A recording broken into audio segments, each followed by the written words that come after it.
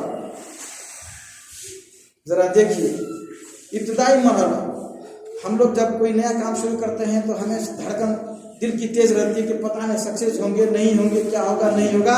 مگر ابتدائی زمانہ دیکھیے، اللہ کے رسول صلی اللہ علیہ وسلم سوشل بائیکاٹ کروا دیے، گھر کے لوگوں کو اپنوں کو منع کر دیے کہ کعب بن مالک سے تمہارا کوئی رشتہ نہیں ہونا چاہیے۔ اپنا چچیرا بھائی جو سب سے زیادہ محبوب تھا اس وقت، اس کو بھی اگر ٹوکا جاتا جواب نہیں دیتا تھا۔ کیسی حالت تھی۔ تو بیان کرتے ہیں کہ میں جب مسجد میں جاتا تھا نماز پڑھنے تو اللہ کے رسول صلی اللہ علیہ وسلم کی طرف دیکھتا تھا تو اب اپنا چہرہ پھیر لیتے تھے، اور جب میں اپنا چہرہ ادھر کرتا تھا تو اللہ کے رسول صلی اللہ علیہ وسلم ہلکا سا میری طرف توجہ دے دیتے تھے۔ ذرا غور کیجیے کیا عالم تھا۔ ایسے عالم میں ان کا بیان ہے کہ میں مدینہ کے مارکیٹ میں جا رہا تھا، شام سے ایک تاجر آیا ہوا تھا، وہ پوچھ رہا تھا کہ کعب بن مالک کون ہے، کوئی ذرا میری رہنمائی کر دے۔ لوگوں نے میری طرف اشارہ کیا کہ یہی کعب بن مالک ہے۔ وہ بندہ آ کر مجھے ملک غسان کے بادشاہ کا خط لایا۔ بادشاہ کا خط لا کر مجھے دے دیا، ہاتھ میں تھما دیا کہ ہمارے بادشاہ کا یہ خط ہے۔ ذرا غور کیجئے، مصیبت کے اس عالم میں ایک بادشاہ کا لیٹر آ رہا ہے، اس لیٹر کو کھولتے ہی پڑھتے ہیں تو دیکھتے ہیں لکھا ہوا ہے کہ کعب بن مالک، اللہ رب العالمین نے تمہیں بڑی عزت دی ہے، تمہیں بڑا بنایا ہے، لیکن مجھے معلوم ہوا ہے کہ تمہارے ساتھی تمہارے اوپر ظلم کر رہے ہیں، مجھے معلوم ہوا ہے کہ تمہارے ساتھی تمہارے اوپر زیادتی کر رہے ہیں، اس لیے تم ہمارے پاس چلے آؤ، جو اعزاز چاہیے تمہیں ملے گا۔ ذرا غور کیجیے، لوگ لالچ کیا نہیں ہے، اگر وہاں چلے جاتے تو کیا نہیں ملتا، مگر خط پڑھ کر فوراً وہ اللہ کے بندے، اللہ کے رسول صلی اللہ علیہ وسلم کے اسکول میں تربیت لینے والے، ایمان کے مضبوط، جن کی توحید ٹھوس تھی، ایمان بڑا مضبوط تھا، وہ سمجھ جاتے ہیں کہ یہ اللہ رب العالمین کی طرف سے ایک اور آزمائش ہے۔ وہ سمجھ جاتے ہیں کہ اللہ رب العالمین کی طرف سے ایک اور آزمائش آ گئی، اس لیے فوراً وہ خط لیتے ہیں، چولہے میں ڈال کر اس کو جلا دیتے ہیں۔ ایمان ایسا ہونا چاہیے، توحید ہماری ایسی ہونی چاہیے کہ باہر سے کوئی بھی چیز آئے اس کو فوراً پرکھیں، کتاب و سنت کی ترازو میں تولیں، کتاب و سنت کی روشنی میں اس کو جانچیں، پرکھیں، ہر طرح کی جانچ پڑتال کے بعد اگر آپ اس سے مطمئن ہیں کہ قرآن کا یہ حکم اس پر صادق آ رہا ہے، حدیث کی تعلیمات کے مطابق بالکل درست ہے، اسے ایکسیپٹ کیجئے، اور اگر اس کے برخلاف ہے اس کو فوراً رد کر دیجئے۔ اسی میں ہماری فلاح و بہبودی ہے میرے معزز سامعین۔ اس لیے توحید کو ہمیشہ آپ اپنے لیے بھی اور اپنے گھر پریوار کے لیے بھی قابل توجہ چیز سمجھیے، اور جتنی مضبوط آپ کی توحید ہوگی اتنے ہی مضبوط آپ ہوں گے، اس لیے توحید کی تعلیمات آپ لیں اور اپنے گھر میں بھی سب کو دیں، تاکہ ہماری زندگی کا کوئی بھی لمحہ خوشگوار رہے، اللہ رب العالمین کی مرضی اور رضا کے مطابق گزرے۔ اس چیز پر دھیان دینے کی ضرورت ہے۔ اخیر میں دعا ہے کہ اللہ رب العالمین ہم تمام لوگوں کو صحیح اسلام کی صحیح سمجھ عطا فرمائے۔ میں خاص کر اس پہ زیادہ زور دیتا ہوں اس لیے کہ دنیا میں اسلام کے پرچارک بہت سارے لوگ ہیں، لیکن صحیح اسلام کی صحیح تعلیمات پیش کرنے والے بہت کم لوگ ہیں۔ بلکہ میں تو بردستہ کہا کرتا ہوں کہ جو لوگ ہم لوگوں کو کہتے ہیں کہ یہ سب گستاخ رسول ہیں، محمد صلی اللہ علیہ وسلم کو مانتے نہیں ہیں، تو ان کو میں پیغام پہنچاتا ہوں، کہتا ہوں کہ بھائی ہمارے اور آپ میں فرق ہے، ہم تو محمد صلی اللہ علیہ وسلم کو نبی مانتے ہیں، مگر آپ کے یہاں نبوت کا تصور بھی نہیں۔ وہ کیسے؟ نبوت کا تصور نہیں ہے، کیسے؟ اس لیے کہ ہم محمد صلی اللہ علیہ وسلم کے بارے میں سب کچھ جانتے بوجھتے ہیں، اور ان کو جو حیثیت اللہ رب العالمین نے دی ہے وہ مانتے ہیں، مگر آپ تو کہتے ہیں کہ جو مستوی عرش کا خدا ہو کر اتر پڑا ہے مدینے میں مصطفیٰ بن کر، بتلائیے جو عرش پر تھا وہ بھی اللہ، جو مدینہ میں ہے وہ بھی اللہ، پھر نبی کا تصور کہاں سے آیا آپ کے پاس؟ اس لیے معزز سامعین، اسلام کا نام لینا صرف کافی نہیں ہے۔ آج کل اسلام میں جو تقریر کی نظریات افکار پہ اسی سب تعلق سے کہ اسلام میں ملاوٹیں بہت زیادہ ہو گئی ہیں، اور آپ کے اوپر باہر سے لوگ تعلیمات تھوپیں گے اور تھوپتے ہیں، اس لیے ان چیزوں کو پرکھیے، اور پرکھنے کے بعد جو کتاب و سنت کے مطابق ہے اسے لیجئے۔ ہر آنے والی چیز کتاب و سنت کے مطابق ہو یہ ضروری نہیں ہے، اس لیے اس چیز پر دھیان دینے کی ضرورت ہے۔ اللہ رب العالمین ہم لوگوں کی خدمات قبول فرمائے، اور دنیا میں جب تک رکھ اسلام پر قائم و دائم رکھے۔ آمین وآخر دعوانا الحمدللہ رب العالمین۔ بارک اللہ لی ولکم فی القرآن العظیم، ونفعني وإياكم بما فيه من الآيات والذكر الحكيم، إنه تعالى جواد كريم ملك بر رؤوف رحيم۔